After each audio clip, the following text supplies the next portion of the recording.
বিষ্ণুপ্রিয়া আমার পরমারাধ্য শ্রী গুরুদেব অচ্যুতানন্দ ভক্তিরত্ন ঠাকুর, তিনি শ্রী বিষ্ণুপ্রিয়া নাম এই পূর্ববঙ্গে এবং পশ্চিমবঙ্গে প্রথম এই বিষ্ণুপ্রিয়া নাম প্রচার করেছেন।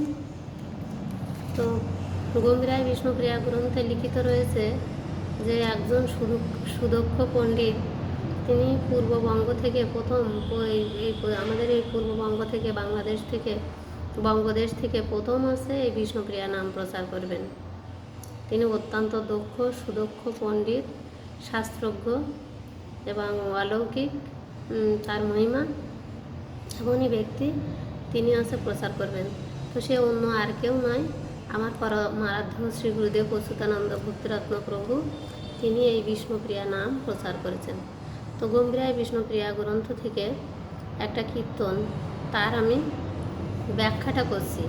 বলছেন, রাধিকার মনোবাঞ্ছা আছিল মনেতে, স্বকীয় ভাবেতে হইব উদয় নদেতে। বলছে রাধিকার মনোবাঞ্ছা আসিল মনেতে, রাধারানীর মনোবাঞ্ছা ছিল। রাধারানীর 3টি আক্ষেপ ছিল, তো সেই জন্য রাধারানী তারপরে ছিলেন পরকীয়াভাবে, পরকীয়া মানে পরের স্ত্রী রূপে। তাই তিনি স্বকীয়া, মানে নিজ, কিয়া মানে স্ত্রী। গৌরহরির সেই রাধাকৃষ্ণের মিলিত তনু গৌরহরি, যে গৌরহরির নিজ স্ত্রী রূপে স্বকীয়া, মানে নিজ, কিয়া মানে স্ত্রী, নিজের স্ত্রী রূপে প্রকাশিত হলেন নদিয়ায়। তাই বলছেন স্বকীয় ভাবেতে হইব উদয় নদেতে। নদিয়াতে গৌর বিষ্ণুপ্রিয়ার বিবাহ হয়, বিষ্ণুপ্রিয়ার যুগল বিগ্রহ। তা বলছেন কানু মানে কৃষ্ণ, কানু সনে গুপ্ত প্রেমে বিঘ্ন নিরন্তন, জটিলা কুটিলা নাহি রবে অতঃপর। বলছেন আমি যখন কৃষ্ণের সাথে রাধাকৃষ্ণ 2 দেহ এক আত্মা, কিন্তু লীলা রস আস্বাদন করার জন্য 2 দেহ ধারণ করেছেন। তো কৃষ্ণের সাথে যখন ওখানে মিলন হচ্ছে, যখন যাচ্ছেন দেখা করতে, তখন কানুষণে গুপ্ত প্রেমে, গুপ্তভাবে গোপনে দেখা করতে হতো। তো বিঘ্ন নিরন্তন, বিভিন্নভাবে কারণ জটিলা কুটিলা বাধা প্রদান করতেন। তো বলছেন রাত্রিকালে কুঞ্জে বাস গোপনে স্থিতি, এ সকলে হইবে কেইবারিতি। যে রাত্রিকালে গোপনে রাধা কৃষ্ণের যে নিধুবনে নিকুঞ্জবনে যে মিলন হতো, এটা জয় বিষ্ণুপ্রায়, এটা কি গোপনে যেতে হতো। তো এটা বলছেন যে কানুষণে গুপ্ত প্রেমে বিঘ্ন নিরন্তন, রাত্রিকালে কুঞ্জে বাস গোপনে স্থিতি, আবার গোপনে নিজ জায়গায় যেতে হতো।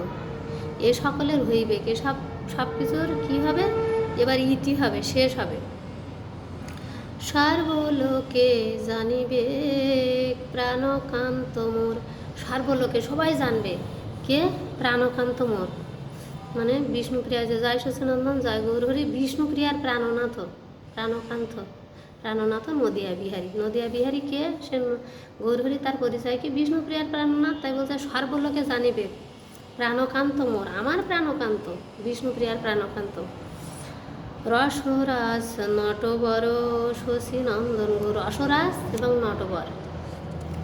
দেখবেন বিষ্ণুপ্রিয়ার জন্মস্থানে ওখানে গৌরহরি একদিকে মুরালি ধরে আছেন, আবার রসরাজ মহাভাব, দুটো ভাবেই তিনি আছেন।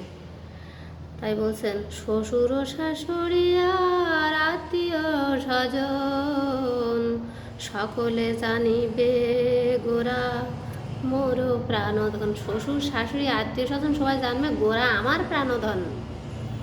তাই বলছেন এই স্বকীয় লীলার স্পর্শে পরকীয়া রস, নদিয়াতে সর্বভাবে হইবে সরাস।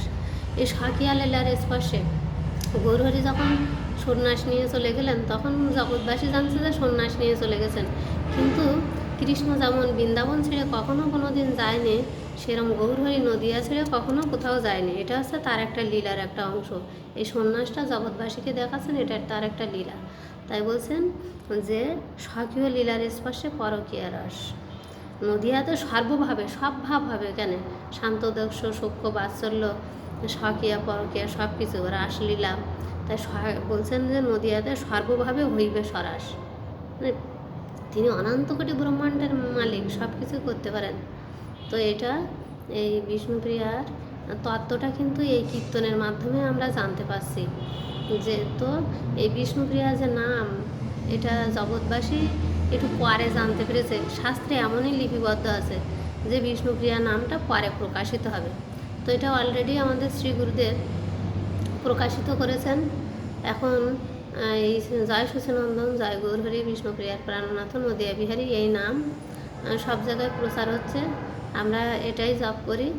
তো শ্রী গুরুদেবের যারা শিষ্য তাদের এটাই আদেশ আছে, এই পুনহরি নাম জয় সচিনন্দন এটাই আমাদের জপ করতে হবে। এই নাম প্রচার এবং শ্রী বিষ্ণুপ্রিয়া নাম প্রচারের জন্য আমরা সবাই একত্রিত হয়েছি। তো এখন হচ্ছে সুযোগ, আমাদের শ্রী গুরুদেব অনলাইন ক্লাস দিয়ে গেছেন, অনলাইন ভর্তি ক্লাস। তো এর মাধ্যমে এখন ফেসবুক, ইউটিউব সবের মাধ্যমে মানুষ জানতে পারছে। এটা হচ্ছে এই কলিযুগের একটা বিশেষ গুরুত্বপূর্ণ হচ্ছে যে সবাই হচ্ছে অনলাইনের মাধ্যমে হাতের কাছে ফোন দিয়ে এই দিব্য কথা শ্রবণ করতে পারছেন। জয় বিষ্ণুপ্রিয়া, জয় শ্রী গুরুদেব।